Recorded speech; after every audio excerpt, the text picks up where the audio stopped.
saya selalu bilang success is the best revenge sebenarnya. Jadi kalau misalnya kita mau tanda kutip dendam gitu ya sama itu, tunjukin diri aja kalau kita tuh udah lu nyesel dapetin gue gitu. Tanpa lu gue bisa hidup gitu kan. Lebih hebat lagi. Iya, benar-benar. Jadi nanti si Kasta kayak aduh coba kalau gue sama dia ya kayak gitu loh. Kalau misalnya gitu, tapi kan ini kan dia emang nggak suka ya, emang nggak cocok aja. Mam, punya pengalaman meninggalkan perempuan atau ditinggalin oleh perempuan nggak? Berat jawaban, Bang. atau ada Kaisang ini. Oh gitu ya, ya siapa tahu. Maksudnya bagi pengalaman sedikit. Ya, begitu. Kalau aku sih enggak ya. Tapi aku juga pernah ada pengalaman temen ya, yang abang juga pasti tahu. Mr. M. Nama M juga. Dan ini kasusnya, kalau aku pikir parah dari Kaisang. Dia mengghosting cewek, lalu cewek ini sampai mau bunuh diri. Lalu aku temen-temennya juga, karena dua orang ini temen juga, dan aku juga bingung ada di mana. Aku ngebela ini cewek juga temen, ngebela sono juga temen, dan akhirnya ya dua-duanya kasih pengertian dan memang udah nggak bisa bersatu, dan akhirnya waktu yang menjawab gitu. Selesainya sama waktu si cewek itu pindah kota, lalu dia kenal sama lelaki lain dan serius, dan kalau si M-nya ya dia begitu ghosting, dia udah punya pacar lagi. Tapi aku pikir nih waktu kok yang menyelesaikan. Betul. Itu kalimat kau benar. Itu ada pepatah mengatakan time will heal. Waktulah yang akan mengobati segala-galanya. Nah, tapi kalau ini kan juga menyangkut menyangkut keluarga presiden. Mungkin juga ada ini nggak bakal selesai kalau tinggal kedewasaan dari pihak keluarganya Felicia aja. Ini kan masih pandemi nih. Kan ini juga nggak mungkin Kaisang sendiri atau Pak Jokowi sendiri ke sana untuk ketemu kan. Apalagi Pak Jokowi itu udah jelas nggak mungkin ya. Paling Kaisang sendiri juga yang kita tahu di sana tuh lockdown hampir tiap bulan. Ya waktu lagi ntar yang menjawab. Aku tidak mau mencoba suzon, tetapi kita bicarakan sedikit saja bahwa ngototnya Felicia itu beda dengan ngototnya keluarganya. Ngototnya Felicia itu cinta. Ngototnya keluarganya bukan cinta, itu juga pride. Bayangkan berbesan dengan presiden loh. Satu negara yang 270 juta orang. Itu belum kukaitkan lagi nanti misalnya, seuzon ku teruskan, dengan masalah-masalah finansial. Bagaimana kalau itu jadi besan, itu keluarga itu kan menjadi tamu istana kalau ada apa-apa. Istana presiden Singapura. Itu kan akan dekat sekali. Dan dia akan jadi terkesan sebagai orang yang naik rankingnya. Ini yang aku khawatir kalau itu sampai menjadi bahan pertimbangan dari keluarga Felicia. Lihatlah abangnya marah-marah itu yang bikin aku kesalin. Kayak preman dunia dia. My message to this man and his family is this. Do not think for a moment that you can hide behind your walls thinking that it is okay to sacrifice someone else's life and happiness for your own interest. You walk into my family asking for my sister's trust and love. Then you jolly well return her in the manner that she rightly deserves as a respected woman. Be a man, act like one, and do the right thing. The people are watching. Kalau aku dekat aku tuh tekek oleh, pulang diam kau, gitu ini tuh. Mereka bicara dari satu sisi, gitu. Dan kemudian sorry to say, ini kan masalah cintanya masalah kecil saja. Tergantung kita ya. Memang kita dengar ya, cinta yang agung itu kan sudah hampir tidak ada. Siapa cinta agung yang kita pernah tahu? Antoni Cleopatra, dulu luar biasa, sudah terkesan. Romeo and Juliet, itu terkesan luar biasa. Sampai ketika Juliet mati, Romeo berteriak dan menunjuk ke langit. Dia bilang, dan ku tantang kau takdir. Itu kan luar biasa. Kemudian siapa lagi yang kita lihat punya cinta yang begitu dalam sekarang?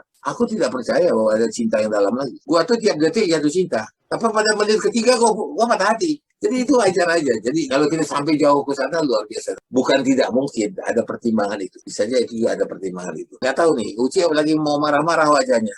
Marahin dulu aku dengan sikap aku yang agak kurang ajar ini.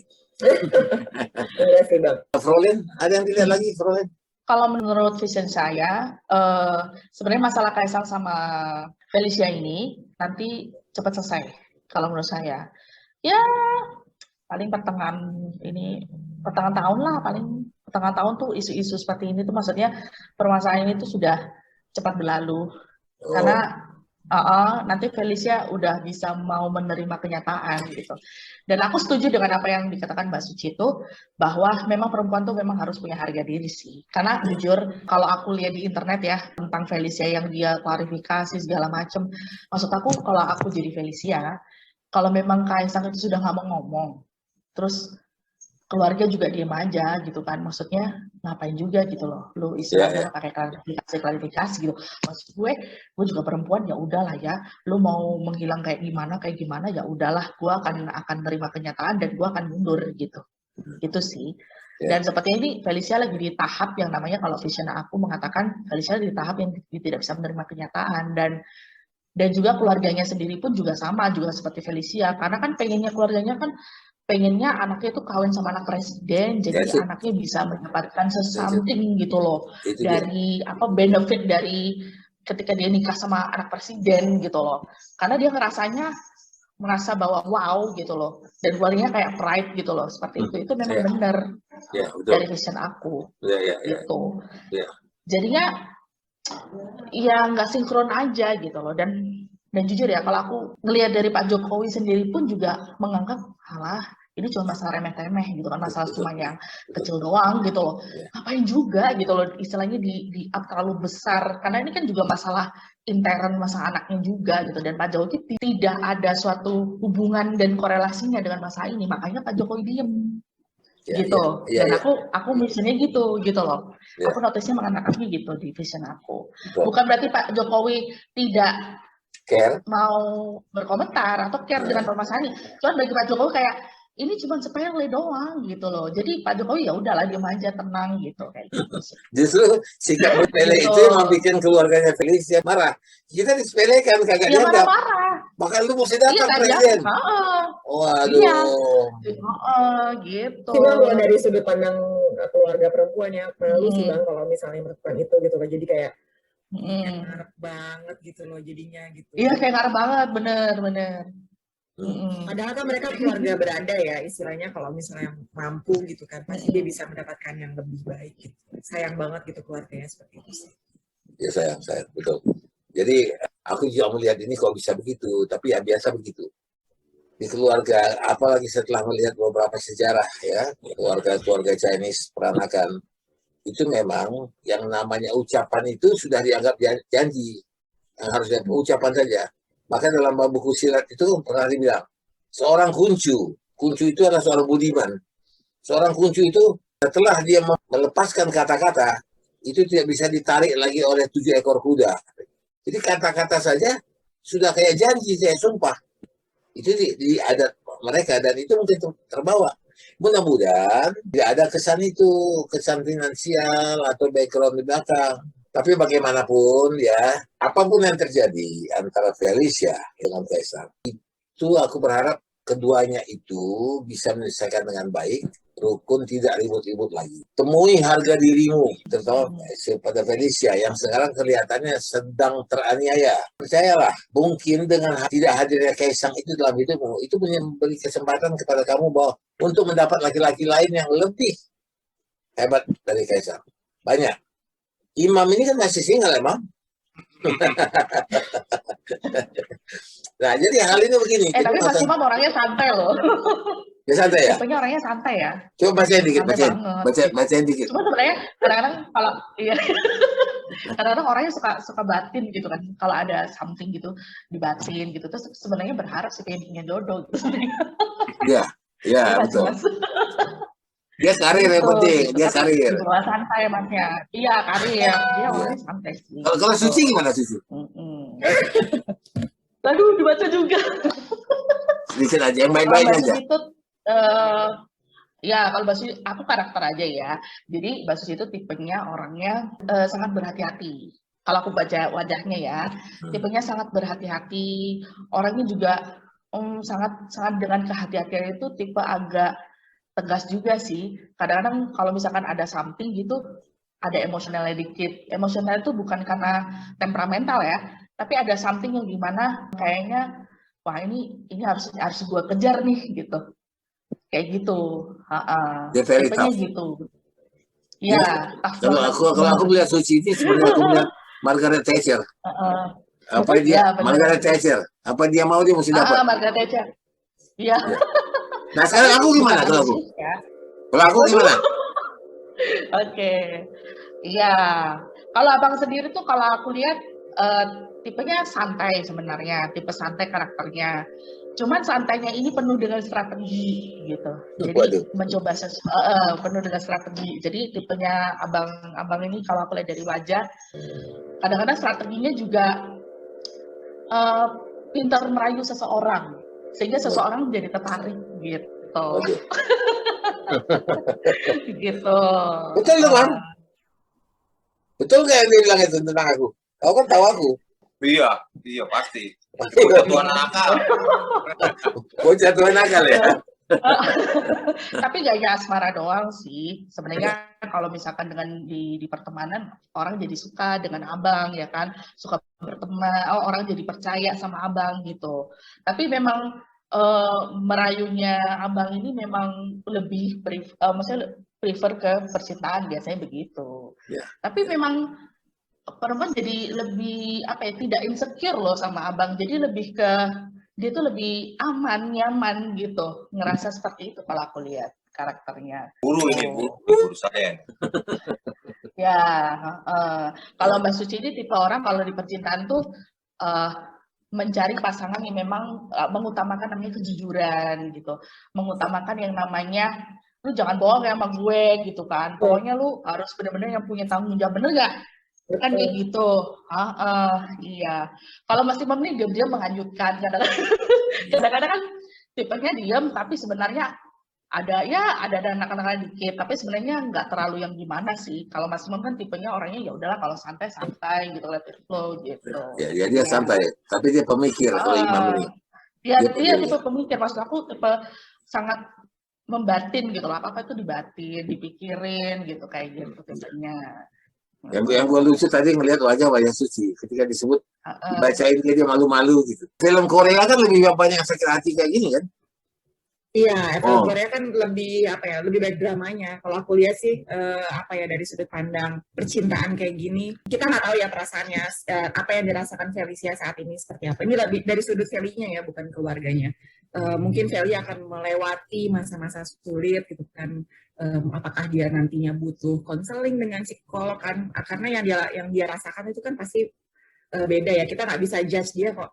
Cepetan move on, dia nggak bisa kayak gitu. Pasti dia akan melewati itu kan. Jadi saya tetap merasa ya Feli sabar. Tapi ya kalau misalnya dia pengen move on ya istilahnya perbaiki dulu dirinya biar dia bisa menerima diri dia kalau dia tuh happy gitu. Seperti yang tadi dibilang sama Florin, semoga setelah tadi kan Mas Imam cerita ya, ini ada utusan solo datang gitu kan, terus Kak Florin bilang kayaknya dalam waktu beberapa pertengahan tahun kayaknya udah mulai cooldown, jangan-jangan karena itu gitu kan. Udah ada yang ketemu gitu kan, terus cooldown ya, semoga nggak lanjut lagi. Ini masalah apa sih sebenarnya kok jadi kita yang bahas kayak gitu kan sebenarnya. Betul. Aku juga tadi berpikir begitu ya, bahwa ini masalah hal-hal kecil saja ya. Tetapi aku bicara sama Imam itu berita baru ya, yang keluarga Felicia ya. Itu iya. Kok masih hidup itu berita? Nah kita ingin membicarakannya untuk cari titiknya, tak selesai. Habis itu nggak usah dibicarakan lagi. Kalau aku sarannya si Felicia jalan-jalan ke Indonesia, banyak cowok ganteng di sini, banyak. Jadi jangan mentok ke satu laki-laki aja. Nah, terus bagaimana Mam pandangan kau terhadap kasus ini? Apakah mau kita ikuti terus atau tidak? Tapi ya memang ya dalam jurnalistik harus begitu. Di dalam jurnalistik itu ada 12 topik berita yang sangat laris medsos, ya dalam dia punya YouTube. Kenapa? Pertama berita yang disukai orang itu adalah konflik. Kaisang dengan Felicia itu ada konflik. Itu yang disukai orang. Yang kedua, orang suka juga bicara mengenai masalah orang-orang yang terkenal.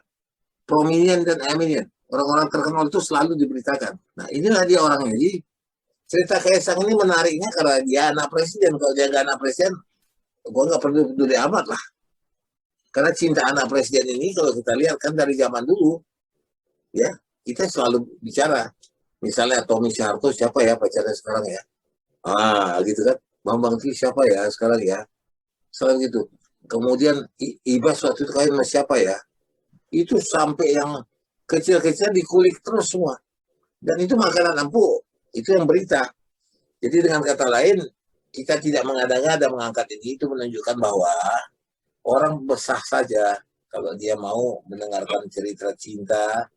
Nah, tetapi di luar itu, aku ingin meralat juga bahwa bagaimanapun cinta itu sakral. Ya, aku tidak melecehkan cinta. Walaupun mungkin aku kelihatan tadi mengatakan, alah, begini payah, begini segala macam buaya-buaya. Justru aku melihat cinta itu sakral. You harus bedakan ketika orang mengatakan I love you dengan I love you, itu beda. Bagaimana itu menentukannya, pilihannya? Tunggu, ada sinyal kok. Ya, coming from God. Asal ngeklik aja itu jadi. Tapi kalau udah dicoba nggak ngeklik juga, ya udah menjadi lajang aja lah kita man. Jomblo. Oke, favorit ada yang mau disampaikan terakhir? Terakhir, ya kedepannya ini semoga ini menjadi pembelajaran bagi Felicia ya, karena Felicia itu memang harus dengan musibah seperti ini tuh diambil hikmahnya. Terus kemudian saran aku juga dia harus lebih legowo, kalau orang Jawa bilang lebih ikhlas gitu kan, lebih yang ya sudahlah gitu. Lo ngapain lagi juga gitu, orang Kaisangnya udah nggak mau dipaksa gimana juga ya udah enough gitu loh ya kan. Jadi kedepannya ini ya sudahlah gitu. Cuman Felicia ada jodoh loh kalau aku lihat di sini, dia tuh sebenarnya ada jodoh, cuman dia belum ketemu aja gitu. Dan jodohnya tuh memang etnis, sama-sama etnis ya kalau menurut aku, tapi bukan dari anak pejabat, tapi lebih ke anak pengusaha gitu.